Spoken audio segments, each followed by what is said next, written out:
Chers amis, frères et sœurs, bonjour, soyez les bienvenus. Vraiment, c'est une grâce de pouvoir se rencontrer chaque dimanche. Ne l'oublions jamais, c'est une grâce aussi de se lever le bon matin et de pouvoir dire « Seigneur, c'est encore une belle journée que tu nous fais. » Même s'il y a de la nuit, de la pluie, du verglas, mais voilà, c'est encore une belle journée. Chaque journée que Dieu fait est une journée de joie et de bonheur pour pouvoir l'annoncer encore. Alors je souhaite la bienvenue à nos frères ukrainiens qui sont là. Bienvenue. Donc vraiment le Seigneur vous bénisse. Alors c'est vrai qu'ils ne comprennent peut-être pas notre langue. Alors je me suis attelé ce matin à présenter un condensé de la prédication en ukrainien. Donc j'ai passé par un interprète. L'électronique aujourd'hui est merveilleuse. Merci Seigneur pour cela. Donc je leur ai donné un condensé, donc ils vont pouvoir le suivre, la prédication par rapport aux feuilles que j'aurais laissées. Voilà, donc je tiens aussi à saluer chacune. Je vois que Philippe n'est pas là aujourd'hui, mais tu lui transmettras nos salutations dans le Seigneur. On va prier pour ça. Seigneur, notre Dieu, notre Sauveur, sur la croix, Seigneur, tu as pris nos infirmités, nos maladies, nos péchés. C'est ça qui est le plus grand, le plus merveilleux des miracles. Seigneur, c'est que, oui, lorsque nous confessons nos péchés, lorsque nous nous repentons devant toi, Seigneur, tu nous fais renaître à une nouvelle vie, afin que notre vie, Seigneur, te glorifie. Aussi, Seigneur, nous te demandons de poser ta main sur Philippe, qui est là sur son lit d'hôpital, et qu'il puisse, Seigneur, se trouver dans ta sainte présence pour être restauré dans son fort intérieur. Et aussi que son corps, Seigneur, puisse aller mieux. Conduis aussi les médecins dans ce qu'ils peuvent lui donner comme médicaments et aussi ce qu'ils peuvent faire. Et nous savons que c'est toi qui guéris, Seigneur, et nous attendons à toi aussi également. Pose ta bonne main sur lui et qu'il puisse, Seigneur, aussi glorifier ton nom là où il se trouve, afin que toi, Seigneur, tu aies la première place en tout temps. Amen. Il y a un beau soleil aujourd'hui, c'est beau, c'est bien. Est-ce que vous avez vu que quelquefois, quand les températures remontent, on aime être à l'aise et puis on parle plus facilement aux personnes qui nous entourent. Et vous savez que quelquefois, dans cette proximité, on peut des fois se poser la question. Est-ce que c'est moi qui sens des pieds ou c'est mon voisin ? Ça arrive, Quand vous prenez le métro, ça arrive plus fréquemment. Alors, c'est vrai que c'est incommodant, C'est incommodant d'un point de vue naturel. Mais savez-vous qu'il y a vraiment une approche spirituelle qui va définir quelle personne vous êtes réellement ? On va prendre un texte dans l'évangile de Jean, chapitre 13, versets 1 à 17. Je vais faire la lecture. Alors Jean 13, c'est Jésus qui prépare ses disciples à son départ. Je fais la lecture. Avant la fête de Pâques, Jésus, sachant que son heure était venue de passer de ce monde au Père, et ayant aimé les siens qui étaient dans le monde, mit le comble à son amour pour eux. Pendant le souper, alors que le diable avait déjà mis dans le cœur de Judas Iscariote, fils de Simon, le dessein de le livrer, Jésus, qui savait que le Père avait remis toutes choses entre ses mains, qu'il était venu de Dieu et qu'il s'en allait à Dieu, se leva de table, ôta ses vêtements et prit un linge dont il se ceignit. Ensuite, il versa de l'eau dans un bassin et il se mit à laver les pieds de ses disciples et à les essuyer avec le linge dont ils étaient saints. Il vint donc à Simon-Pierre et Pierre lui dit « Toi, Seigneur, tu me laves les pieds ?» Jésus lui répondit « Ce que je fais, tu ne le comprends pas maintenant, mais tu le comprendras bientôt. » Pierre lui dit « Non, jamais tu me laveras les pieds. » Jésus lui répondit « Si je ne te lave, tu n'auras point de part avec moi. » Simon-Pierre lui dit « Seigneur, non seulement les pieds, mais encore les mains et la tête. » Jésus lui dit « Celui qui est baigné n'a besoin que de se laver les pieds pour être entièrement pur. Et vous êtes purs, mais non pas tous. » Car il connaissait celui qui allait le livrer. C'est pourquoi il dit, vous n'êtes pas tous purs. Après qu'il leur eut lavé les pieds et qu'il eut pris ses vêtements, il se remit à table et leur dit, comprenez-vous ce que je vous ai fait? Vous m'appelez Maître et Seigneur, et vous dites bien, car je le suis.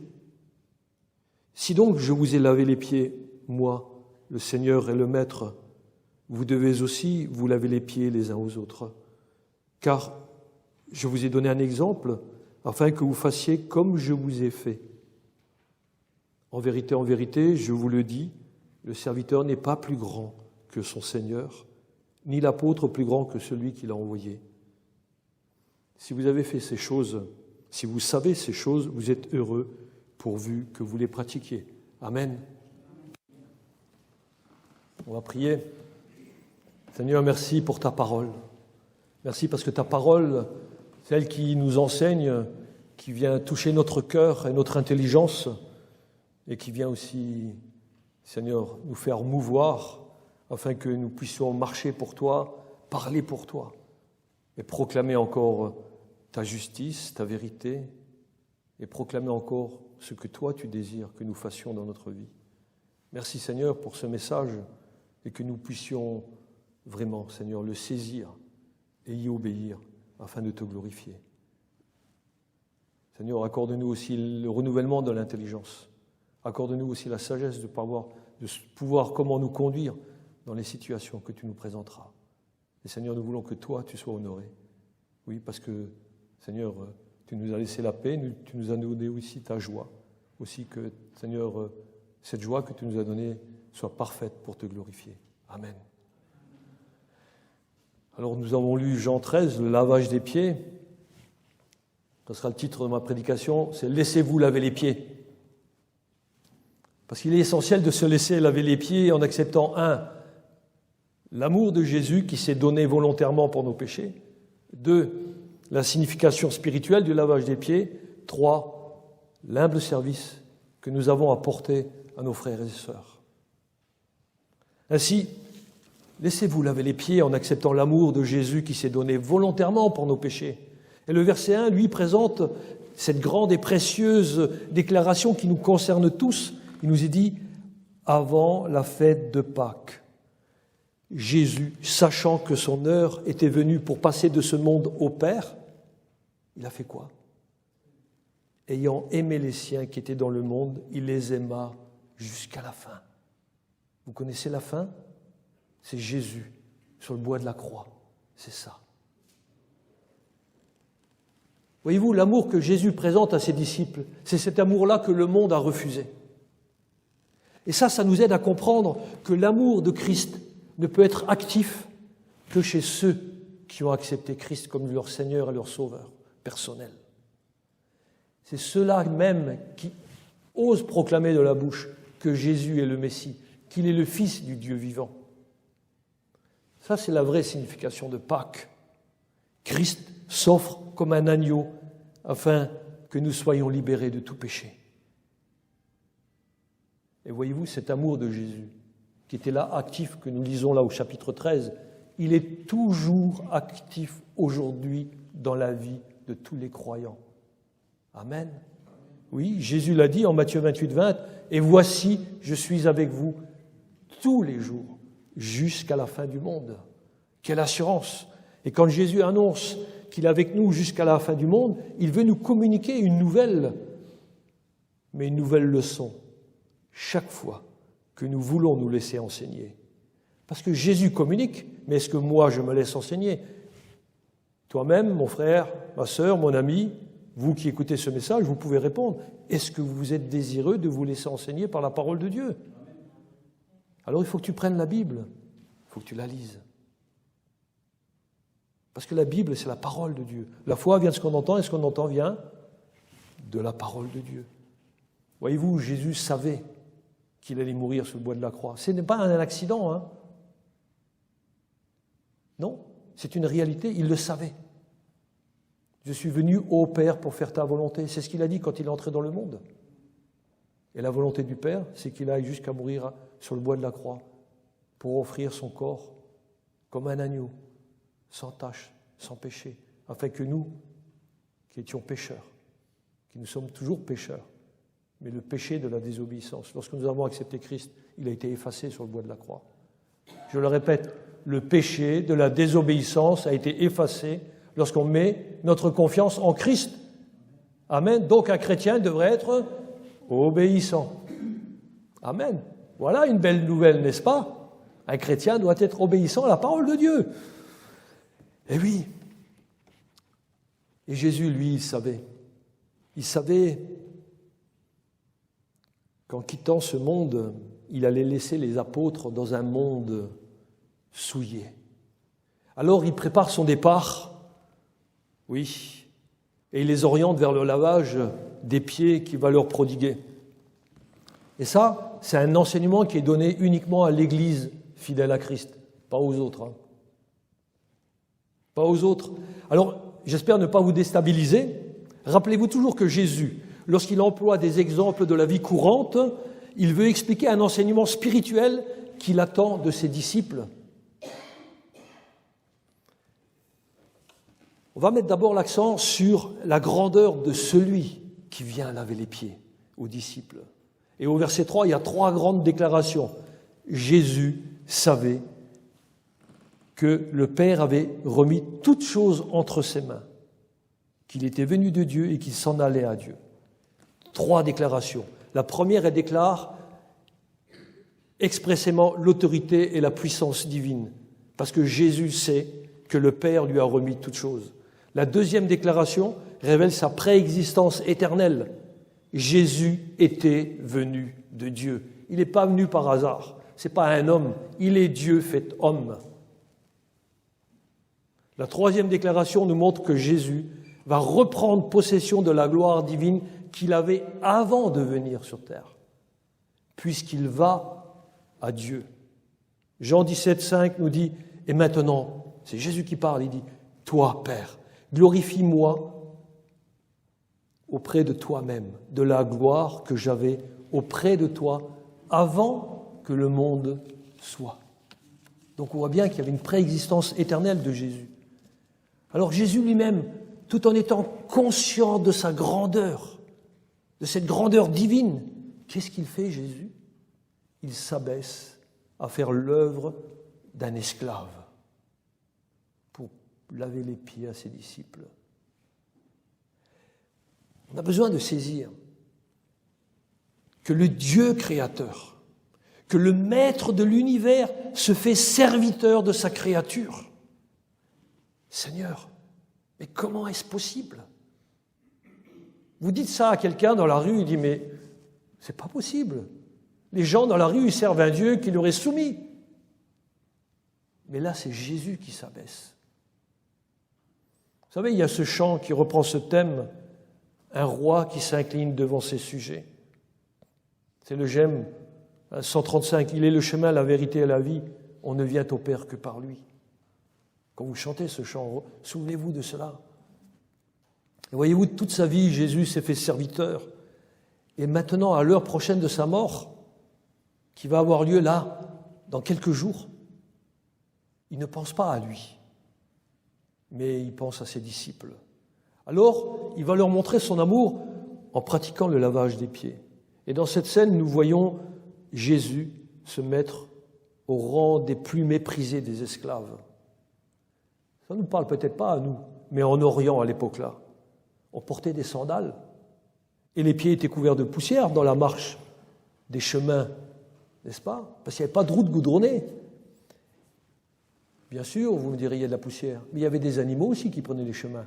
Donc les excréments des animaux, ils collaient à la semelle et ils allaient aussi sur les pieds. Donc, effectuer un lavage des pieds à quelqu'un qui entre dans une maison, c'était la preuve d'une plus grande courtoisie que l'on faisait envers cette personne. Et on s'adressait au plus petit des esclaves pour lui dire « Toi, tu vas laver les pieds de mon hôte qui rentre dans la maison. » Mais là, c'est Jésus qui lave les pieds de ses disciples. Vous savez ce que cela préfigure, cela? Ça préfigure que l'entrée dans la maison du Père céleste, elle n'est possible qu'à ceux seuls qui se laissent purifier par Jésus. Amen. Et là, il y a l'incompréhension de Pierre. Et il dit quoi? Après avoir lavé les pieds des autres disciples, tu viens vers moi? Et le Pierre, il ne comprend pas cette attitude. Et il s'offusque même, puisqu'il dit au verset 6, « Toi, Seigneur, tu me laves les pieds ?» Et puis, au verset 8, il affirme, « Ah non, jamais tu me laveras les pieds. » Et quand Pierre il dit « jamais », en grec, ça veut dire « jamais de toute l'éternité ». Waouh! Pierre, tu ne sais pas ce que tu dis. Voyez-vous, Pierre, il est un homme fougueux, hein. Il y va, le tempérament en avant, hein, la chair en avant et l'esprit en arrière. Il ne faut pas faire ça, mes frères et sœurs. Hein. Consultez toujours la parole de Dieu. Regardez avant. Un sage disait, il faut tourner ta langue 7 fois dans la bouche avant de parler. Bon, Pierre, il a oublié cette sagesse humaine. Mais voyez-vous, Pierre, par respect, par considération pour Jésus, pour son Seigneur, parce qu'il a déclaré lui-même, « Tu es le Christ, le Fils du Dieu vivant ». Pierre s'oppose justement à ce que Jésus accomplisse ce service que le plus méprisable des esclaves devait faire, parce qu'il ne comprenait pas la signification. Mais il la comprendra plus tard, quand l'Esprit de Dieu viendra sur lui. Mais voyez-vous, même après tout cela, Pierre, qui se disait disciple de Jésus, il aurait dû savoir que le devoir d'un disciple, c'est l'obéissance. C'est ce que nous devons savoir aussi pour nous. Vous dites vous-même que vous êtes disciple de Jésus? Amen, alléluia. Obéissez au Seigneur. Ça, c'est une application pour notre vie. Luc 6, 46, c'est Jésus qui parle. Il dit, pourquoi m'appelez-vous Seigneur, Seigneur, et ne faites-vous pas ce que je dis? Voyez-vous, c'est répété 2 fois, Seigneur, Seigneur. C'est comme si la personne qui parlait, oui, tu es mon pote, tu es mon copain, quoi. Et non, c'est Dieu. Jésus, il est Dieu, c'est pas mon pote, c'est pas mon copain. Il est Dieu. Pendant toute sa vie terrestre, Jésus a été serviteur. Il a été comme un agneau, livré pour nous. Mais quand il reviendra, ça sera fini. Il sera le juge. Il viendra comme le lion de Juda. Faisons attention à nos paroles. Alors Jésus, avec pleine douceur, il reprend Pierre et lui explique que le lavage des pieds est une nécessité pour lui, mais aussi pour tous ceux qui croient en lui. Alors sur quoi Pierre répond, « Seigneur, non seulement les pieds, mais encore les mains et la tête ?» Alors voyez-vous, Pierre passe toujours d'un extrême à l'autre. Hein. D'abord jamais, puis l'instant d'après, lave-moi tout entier. Et Jésus lui dit, « Mais celui qui est baigné n'a besoin que de se laver les pieds pour être entièrement pur. Et vous êtes purs, mais non pas tous. Pur, ça veut dire nettoyer, ça veut dire net, nettoyer. Et le bain que Jésus enseigne, c'est que lui, le Messie, le maître de l'univers, il va aller à la croix pour mourir pour les péchés de ses disciples. Alors sans la croix, il ne peut pas y avoir de purification. Parce que cette purification n'est efficace que pour ceux qui acceptent Christ. Pas pour les autres. Voyez-vous, aucune relation avec Jésus n'est possible autrement. Le salut éternel passe impérativement par la croix. On a une constatation là. Judas, lui, n'était pas pur. Judas a vécu avec Jésus, mais il ne l'a jamais accepté comme le Messie. Pourtant, il connaissait les Écritures. Il ne l'a jamais accepté comme le Christ, comme le Fils du Dieu vivant. Ça nous fait remarquer qu'il y a des personnes qui peuvent venir dans nos églises et d'autres qui disent aussi appartenir à Jésus, mais ils n'ont jamais accepté le Christ de la Bible, le Jésus, homme, Dieu, qui est venu pour prendre sur lui tous nos péchés. Parce que ces personnes-là, ils ne sont pas purs, ils ne sont pas nets, ils ne sont pas laissés nettoyer par le sang de Jésus. Et dans ce contexte de lavage des pieds, Jésus pose la question, ça aurait pu être une question qu'il nous aurait posée juste après, c'est « Comprenez-vous ce que je vous ai fait ?» La méthode de Jésus, c'est une méthode d'enseignement. Alors, quelle réponse donnerions-nous à Jésus? Alors, on va essayer de trouver s'il y a une pareille approche dans l'Ancien Testament. Parce que quand quelque chose est dit dans la Bible, il faut toujours trouver une référence pour voir si ça correspond bien à ce qui est dit. On va essayer de trouver dans l'Ancien Testament s'il y a une corrélation. Alors je vous invite à plonger avec moi les regards dans la parole de Dieu, mais c'est dans le livre de l'Exode. C'est Exode 29, le verset 4. C'est Dieu qui parle à Moïse. Moïse est un type de Christ, ne l'oublions pas. Alors, Exode 29, 4, donc Dieu parle à Moïse, il lui dit « Tu feras avancer Aaron et ses fils vers l'entrée de la tente d'assignation et tu les laveras avec de l'eau. » Aaron et ses fils sont les sacrificateurs qui ont été désignés par Dieu lui-même. Ils ne se sont pas désignés par eux-mêmes.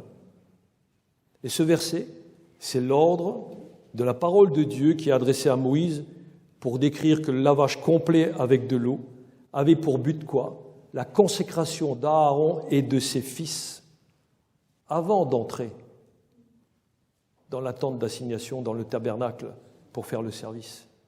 Donc on ne s'approchait pas de Dieu comme cela.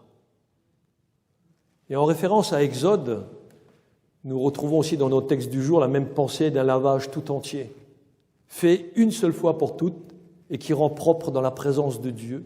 Et on appelle ça le pardon judiciaire. Pardonner une fois, c'est judiciaire, c'est fait. Dieu ne revient pas là-dessus. Vous avez accepté Christ, vous êtes repenti de vos péchés, vous avez confessé le nom de Jésus. Vous dites maintenant je me consacre au Seigneur. C'est fini. Les péchés ne vous sont plus imputés. Et quand c'est fini, c'est fini. Dieu n'est pas un homme pour mentir. C'est ce pardon-là que nous recevons en ayant foi à l'accomplissement de ce que Christ a fait à la croix. Et ça définit le bain spirituel dans lequel nous nous assimilons, et nous nous assimilons dans la mort et dans la résurrection de Christ pour vivre une nouvelle vie. C'est bien ce que vous avez confessé quand vous avez pris le baptême, non? Pour ceux qui ne l'ont pas compris, c'est ici que ça se passe. C'est ici devant qu'il faut confesser le nom de Jésus. Parce que nous, ça nous fait toujours une joie, mais immense, d'entendre quelqu'un qui a accepté Christ et qui devient notre frère et notre sœur spirituelle et qui veut passer par les eaux du baptême en conformité à la parole de Dieu parce qu'il veut être obéissant. Oui, avec Christ, nous sommes libérés du péché de désobéissance que nous avons hérité en Adam pour vivre une vie d'obéissance à Christ, la parole révélée. Ainsi donc, nous voyons que dans notre marche de consécration, on va lire un autre texte en Exode 30, c'est chapitre 30, versets 17 à 21, où l'Éternel parla à Moïse et dit « Tu feras une cuve d'airain avec sa base d'airain. » Et je vais arrêter là. Vous savez ce que signifie l'airain dans la Bible? Ça signifie le péché. Alors, tu feras une cuve d'airain avec sa base d'airain pour démontrer que c'est le péché pour les ablutions. Il faut le laver. Les ablutions, c'est pour se laver. Donc, tu la placeras entre la tente d'assignation et l'autel. C'est parce que dès l'instant que tu veux offrir un sacrifice à Dieu, que tu veux entrer dans la présence de Dieu, il faut d'abord que tu passes là, à la cuve d'airain. Il faut te laver avant. Il faut être purifié avant de tes péchés. C'est ce que représente l'airain, les péchés. Et tu y mettras de l'eau. Bien sûr, on ne peut pas se laver s'il n'y a pas d'eau. Vous connaissez le lavage spirituel avec Christ, l'eau de la parole de Dieu. C'est ça. Alors, ils se laveront avec cette eau afin qu'ils ne meurent point. Et aussi lorsqu'ils s'approcheront de l'autel pour faire le service et pour offrir des sacrifices à l'Éternel. Et là, c'est répété, ils se laveront les mains et les pieds afin qu'ils ne meurent point. Ça sera une loi perpétuelle pour Aaron, pour ses fils et pour leurs descendants. Amen. Alors vous dites peut-être, ah oui, mais c'était bon pour eux, hein, mais pas pour nous. Non. C'est faux. C'est une loi perpétuelle. Et quand Dieu dit quelque chose, parce que c'est Dieu qui parle, hein, quand Dieu dit quelque chose, c'est une réalité. Donc cette loi perpétuelle pour Aaron, ok, c'est juste pour Aaron, pour ses fils. Ah ben oui, c'est juste pour ses fils. Et pour ses descendants. Ouais, mais moi je ne suis pas juif. Oui, mais par Christ, nous sommes descendants. Eh oui, alors ça signifie quoi? Ça signifie qu'on a besoin de venir devant le Seigneur chaque jour de notre vie pour nous laisser purifier. C'est ça, le lavage symbolique des pieds. Ils laveront leurs mains et leurs pieds. C'est ce lavage à la cuve des reins chaque jour qui est là, qui nous est dit, qui est pour nous rappeler que notre sanctification, comme leur sanctification, devait être permanente. C'est le statut perpétuel.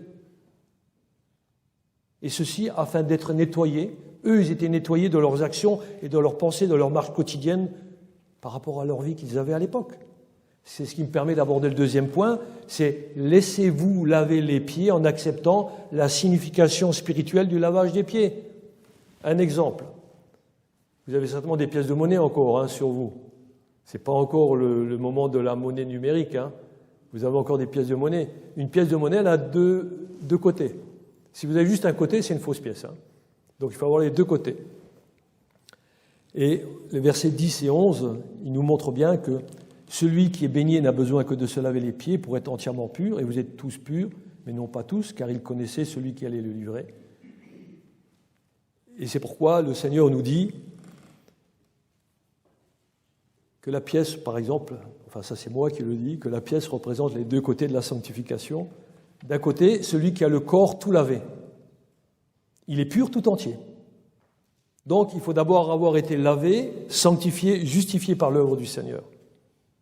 1 Corinthiens 6, 11 nous le dit bien. Mais vous avez été lavés. Mais vous avez été sanctifiés. Mais vous avez été justifiés au nom du Seigneur Jésus-Christ et par l'Esprit de notre Dieu. Amen. Ça, c'est l'œuvre du Saint-Esprit. Hébreux 10, 10 nous dit que c'est en vertu de cette volonté que nous sommes sanctifiés par l'offrande du corps de Jésus-Christ une fois pour toutes. Si bien que maintenant, chaque croyant authentique est racheté par le sang de Christ. 1 Pierre 1, 18, 19 nous dit aussi « Vous savez que ce n'est pas par de choses périssables, par de l'argent ou de l'or que vous avez été rachetés de la vaine manière de vivre que vous aviez hérité de vos pères, mais par le sang précieux de Christ, comme d'un agneau sans défaut et sans tache. » Voyez-vous, dès lors qu'une personne est passée par le bain de la régénération, elle est pure. Et ça, cette position du croyant, elle ne peut plus être remise en question. Elle est acquise une fois pour toutes. Et je le répète, Dieu n'est pas un homme pour mentir. Nous voyons donc que d'un côté de la pièce, ça nous présente la purification initiale et fondamentale que Jésus opère une fois pour toutes. Et de l'autre côté de la pièce, pour être un chrétien authentique, nous avons besoin d'éprouver aussi le besoin de nous laisser sanctifier.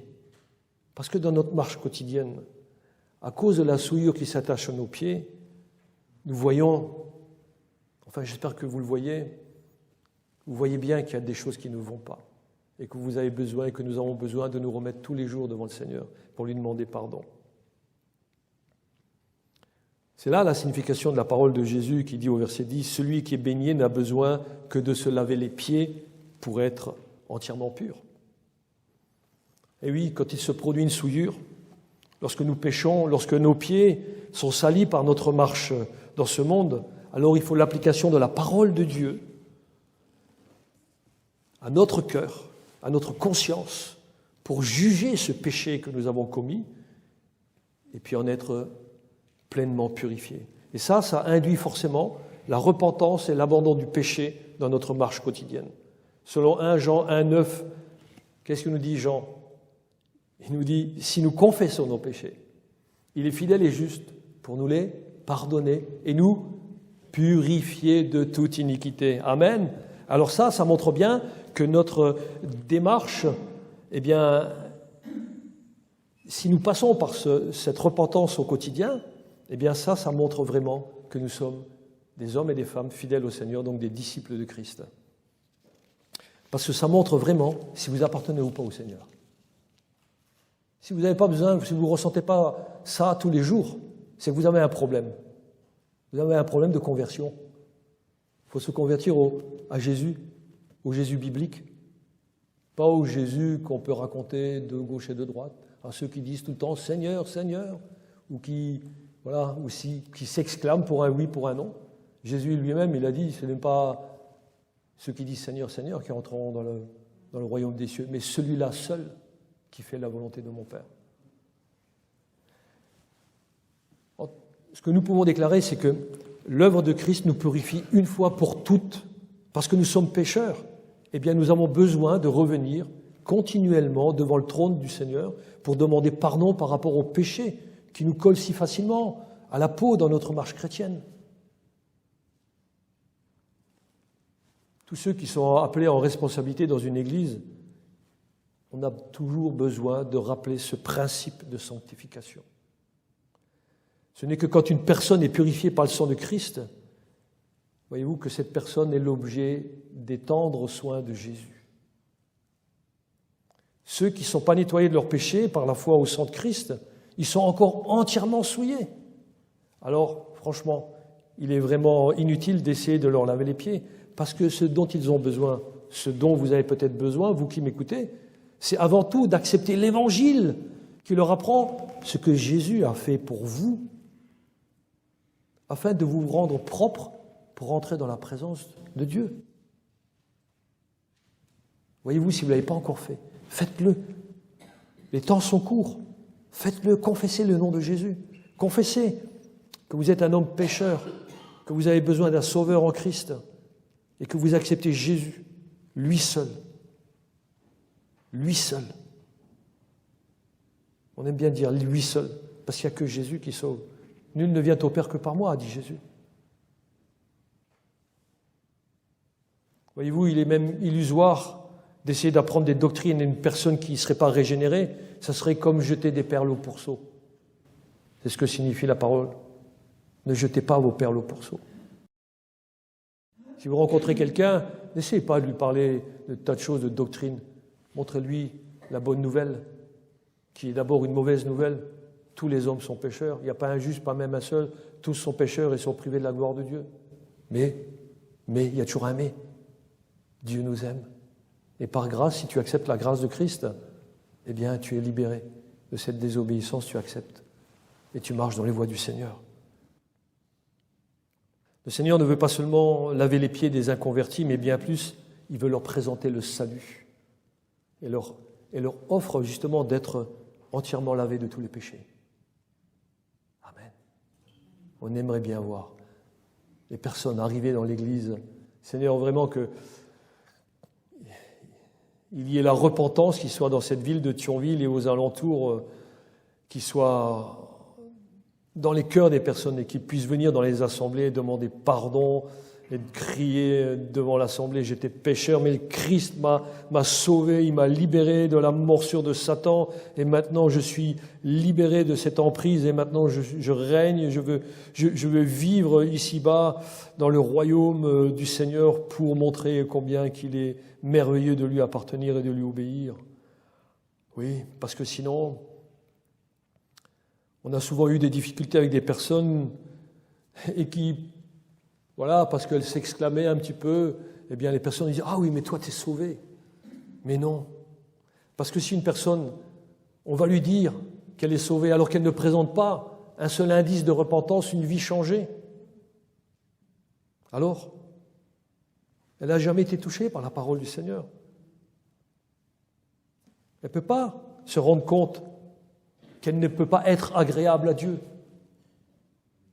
Ça, c'est les églises de multitudes qui disent ça. Venez, venez, vous inquiétez pas, venez comme vous êtes, ça ne change rien. Non, non, non, ça change tout.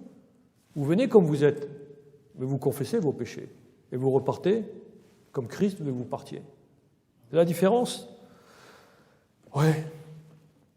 Judas, lui, n'était pas pur. Sa conscience n'avait jamais été touchée par la parole. Pourtant, il s'était habitué à entendre la parole de Jésus chaque jour. Il mangeait avec Jésus, il dormait avec Jésus, il vivait avec Jésus. Mais il n'avait jamais laissé produire en lui l'effet de la parole de Jésus sur sa propre vie. Alors que signifie le lavage des pieds ? Jésus n'est pas venu mettre un rituel dans l'Église. Jésus n'est pas venu rétablir ces choses-là. Ne soyez pas comme Pierre, qui savait ce que ça signifiait, n'est-ce pas, laver les pieds d'une manière ordinaire, mais il ne connaissait pas encore la signification spirituelle. Le lavage des pieds permet d'ôter quoi ? La souillure que nous contractons en marchant dans ce monde. Voyez-vous, il y a tellement de choses qui nous agressent chaque jour dans ce que nous voyons et nous entendons. Un exemple, ou plusieurs des exemples, c'est les publicités d'une marque de parfum pour vanter quoi ? L'homosexualité, pour vanter la libération sexuelle sous toutes ses formes. Il y a aussi les conversations vulgaires que l'on entend dans la rue, au magasin. Et puis, que dire du travail ? C'est aussi un lieu où souvent nos pieds en sortent bouseux, n'est-ce pas ? Tout ça, ça nous souille de manière inévitable, c'est clair. Mais quand vous rentrez chez vous à la maison, vous savez que vous avez besoin de vous laver les pieds, non pas au sens propre, mais la conscience, il faut la laver, il faut se répandre devant le Seigneur. Parce que si nous, on ne veille pas à cela dans notre quotidien, notre conscience, elle va risquer de s'habituer à la souillure et au mal. Rappelez-vous Lot à Sodome. Qu'est-ce qu'il pensait faire, lui ? Il pensait pouvoir apporter quelque chose en essayant de vivre dans leur système à eux. Mais ça a été impossible. Et voyez-vous, même sa famille, elle s'est trouvée affectée de ce qu'il voyait autour d'eux. Lot, lui, n'a eu son salut que grâce à qui ? Que grâce à l'envoi des anges qui ont été faits par Dieu, n'est-ce pas ? Et qui le forcèrent même à quitter cette ville. Ils le prirent par la main. C'est aussi un exemple pour nous. Si vous voyez quelqu'un vivre dans le désordre ou quoi, ben prenez-le par la main. Tu dis, mais viens mon frère, viens mon ami, viens, on va lire la Bible, on va regarder ce que c'est que le péché. Il faut le ramener devant la parole de Dieu. Oui, avant que le feu du ciel ne descende comme il est descendu à Sodome. Frères et sœurs, il y a un appel à nous repentir chaque jour de tout ce qui n'est pas la gloire de Dieu dans notre vie. Alors quand nous avons péché, nous sommes souillés. Mais nous avons le Seigneur qui est pour nous un avocat auprès du Père. Et ce n'est que lorsque nous venons au trône de sa grâce que nous pouvons trouver du secours au moment opportun. Et comment Jésus accomplit-il cette purification spirituelle ? Point d'interrogation. Vous la connaissez la réponse, non ? Par l'eau de la parole. Par l'eau de la parole, parce que ce n'est que par la lecture quotidienne, l'étude de la Bible, la méditation, mais aussi l'écoute par rapport à la prédication qui est donnée. Bien sûr, prédication fidèle à la parole de Dieu, que nous allons être purifiés des mauvaises influences de ce monde. C'est important. Retenons cela. La communion, donc la relation avec le Seigneur, ne peut être maintenue que par l'action purifiante de la parole de Dieu dans notre vie, et ce, jour après jour. C'est cet enseignement-là que nous devons donner, prédication après prédication, étude biblique après étude biblique. Parce que qu'est-ce qui se passe quand on a péché ? On a l'Esprit de Dieu en nous. Qu'est-ce qui fait l'Esprit de Dieu en nous ? Son esprit, il est là dans notre cœur. Il vient toucher notre conscience pour nous amener à faire quoi ? À confesser nos fautes. Afin que nous puissions être à nouveau rétablis dans la relation avec le Seigneur. Une pleine communion avec Jésus. 1 Jean 2, 1 nous dit « Mes petits enfants, je vous ai écrit ces choses afin que vous ne péchiez point. » On aimerait bien ne jamais pécher. Et après, il dit, si quelqu'un a péché, nous avons un avocat auprès du Père, Jésus, Christ, le juste. Amen. Oui, c'est ça qu'il faut faire. D'où l'importance de revenir au Seigneur, qui peut nous purifier de toute souillure. Soyez sans crainte. Soyez sans crainte. Il est pour nous un grand souverain sacrificateur, toujours prêt à intercéder pour nous. Alors, qui nous condamnera? Christ est mort. Bien plus, il est ressuscité et il est à la droite de Dieu et il intercède pour nous. Et c'est aussi pour cela qu'il peut sauver parfaitement ceux qui s'approchent de Dieu par lui, étant toujours vivants pour intercéder en notre faveur. Voyez-vous, notre part dans la relation avec le Seigneur Jésus est quelque chose de très précieuse, mais aussi très fragile. Elle est si facilement interrompue par notre légèreté ou par notre négligence. Comprenez qu'il en va de notre responsabilité de veiller à tout ce qui risque de nous priver de cette communion avec le Seigneur. Rappelons-nous que Dieu est un Dieu saint et qui ne peut avoir aucune participation avec la souillure du péché. Nous devons aussi nous souvenir que Dieu habite en nous par son esprit et que notre corps est le temple du Saint-Esprit. Retenez ces deux « ne savez-vous pas » il se trouve en 1 Corinthiens 3,16. Il dit « Ne savez-vous pas que vous êtes le temple de Dieu et que l'Esprit de Dieu habite en vous ?» Et 1 Corinthiens 6,19, le deuxième, c'est « Ne savez-vous pas que votre corps est le temple du Saint-Esprit qui est en vous, que vous avez reçu de Dieu et que vous ne vous appartenez point à vous-même » Quelles conséquences pour le croyant? Tout croyant authentique ne s'appartient plus à lui-même. Il appartient à celui qui l'a racheté, c'est-à-dire Christ. Dès lors, pour tous ceux qui ont accepté Christ, le lavage des pieds est un enseignement à rester fidèle au Seigneur dans une entière consécration. C'est ce qui nous dit le lavage des pieds. Le disciple, il est entièrement consacré à son maître, à Jésus. Pour ceux qui ne sont pas encore consacrés, pour ceux qui n'ont pas encore accepté de passer par le bain de la purification, c'est votre témoignage d'un changement de vie qui doit être primordial avant de passer à un quelconque enseignement de la parole de Dieu. Ceci afin de ne pas essayer de laver les pieds à quelqu'un ou à une personne qui n'est pas passée par le bain de la régénération en Christ. On doit avoir un regard lucide sur notre existence et sur ce que nous faisons, parce que ça a une portée éternelle. Alors n'oublions jamais que l'exemple que Jésus nous a laissé, il y a un bain qui est fait une fois pour toutes, mais beaucoup de lavage de pieds. C'est ça, hein? Parce que nous avons besoin d'être continuellement sanctifiés en nous repentant et en rejetant le mal qui vient si facilement. C'est ce que le prophète Ésaïe dit quand il parle de cela en Ésaïe 1,16.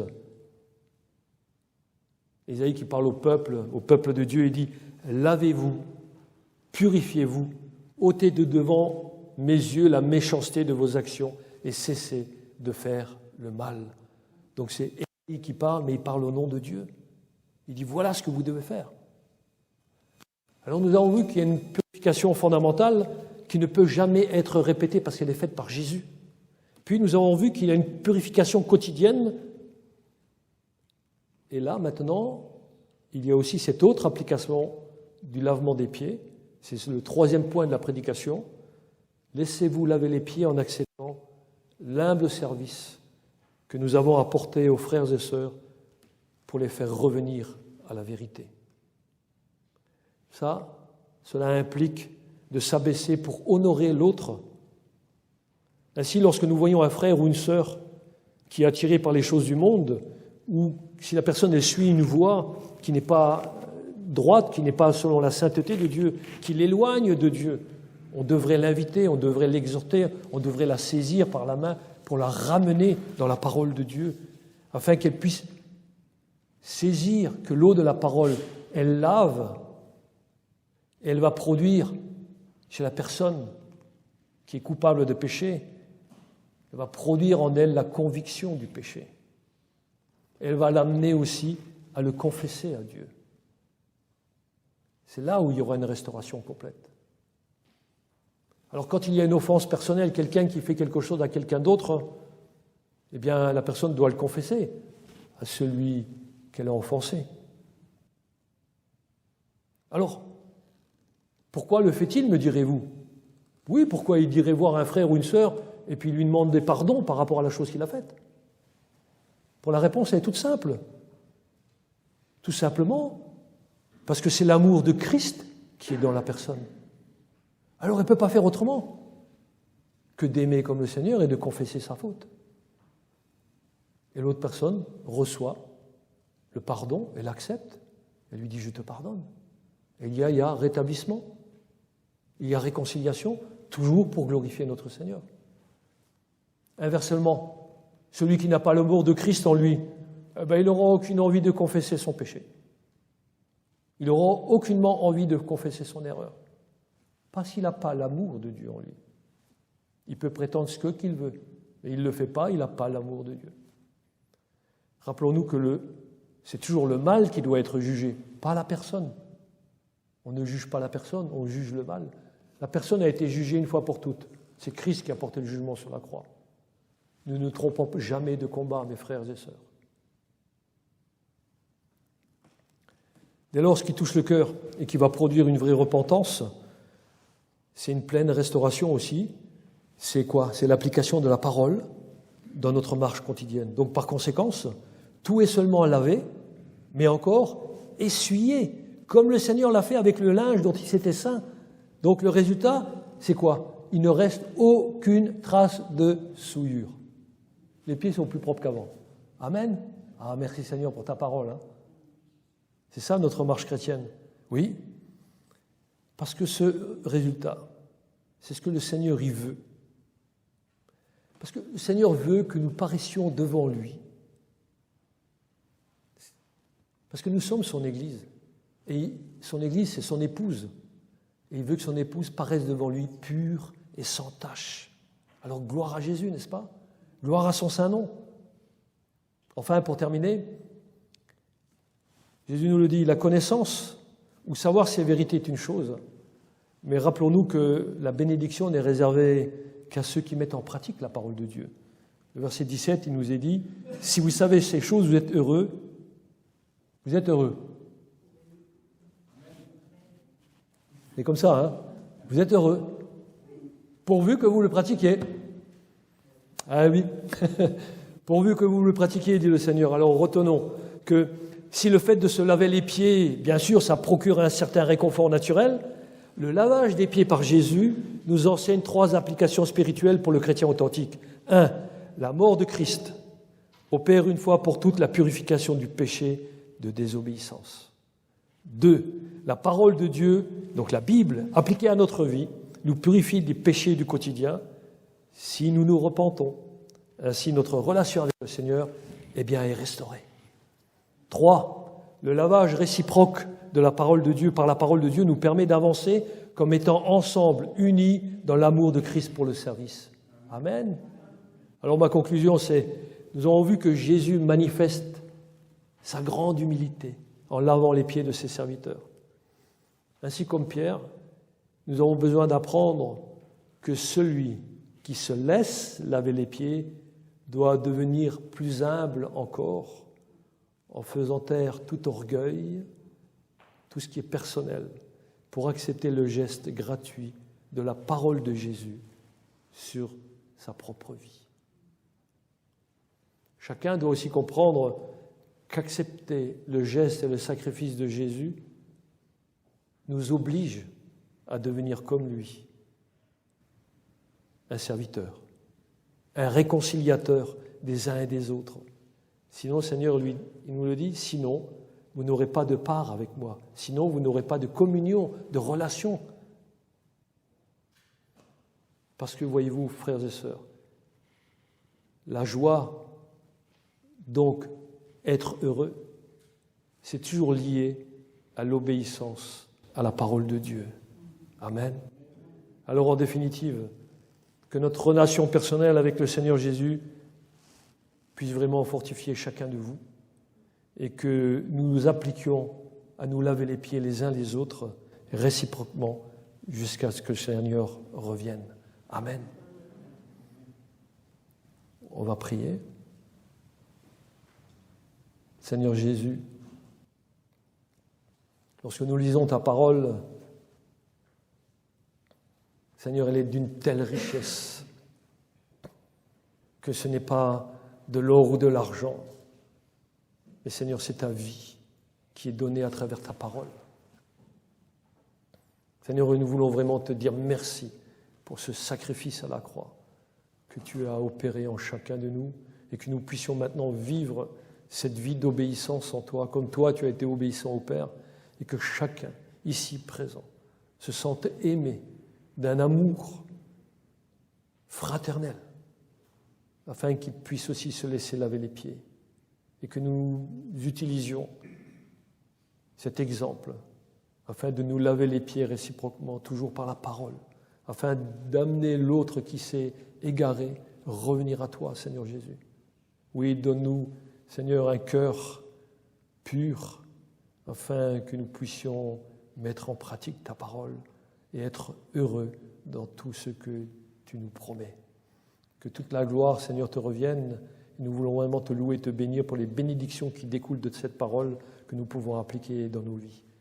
Gloire à ton Saint-Nom, Seigneur Jésus. Amen.